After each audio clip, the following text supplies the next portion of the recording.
Jesus está dizendo que Pedro é a pedra, não. Não? Não, de jeito nenhum. Ué? Então, veja bem, esse texto, Vilela, é um dos textos mais importantes do cristianismo.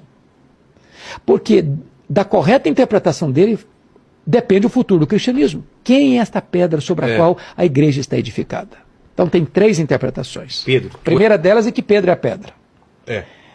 O catolicismo subscreve isso. Mais de 800 milhões de pessoas no mundo subscrevem esse pensamento. Agora vamos entender o texto. Há um trocadilho, Vilela, no grego, que foi escrito, entre a palavra pedra e a palavra Pedro. Petra e Petros. Sei. Petros deriva de Petra, e não Petra deriva de Petros. Petra é rocha, inabalável. Petros é fragmento de pedra arrancado de um maciço rochoso. Petra é uma metáfora usada apenas para Deus em toda a Bíblia, jamais para um homem. Então, o que Jesus está dizendo é o seguinte: eu também te digo que tu és um fragmento de pedra, mas sobre esta rocha, que sou eu... Ele está falando sobre ele? De ele, sobre ele. Todo o contexto da passagem está falando de Jesus. Sobre esta rocha que sou eu, sobre esta pedra que sou eu, edificarei minha igreja. Mas tem mais. Pega comigo o contexto do pronome. O pronome. Esta e essa. Você sabe que em português tem diferença. Sim, esta é para alguma coisa próxima, essa para a mesma coisa em inglês.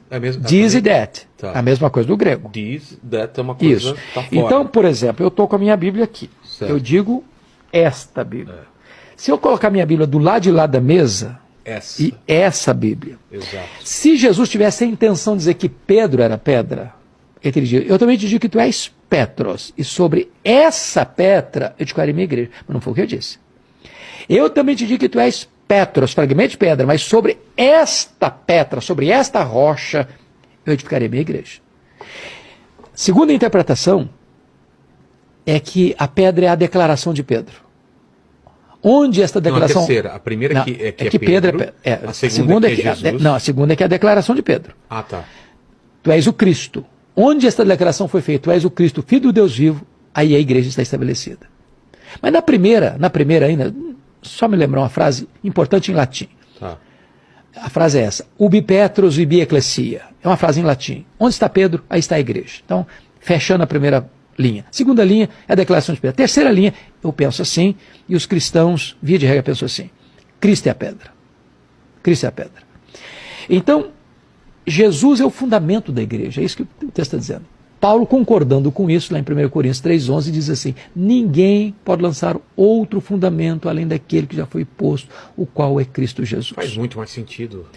Essa interpretação faz muito mais sentido. O próprio Pedro, pregando lá no sermão em Jerusalém, disse que Cristo e não ele é a pedra sobre a qual a igreja está edificada. Ah, é? Pedro vai dizer isso. Na sua primeira carta, o Pedro vai reafirmar isso, que a pedra é Cristo. Paulo vai afirmar em 1 Coríntios 10,4 que Cristo é a pedra. Então, não há nenhuma base no Novo Testamento para dizer que Pedro é a pedra. Então, Cristo é o fundamento da igreja, o dono da igreja, o edificador da igreja, o protetor da igreja.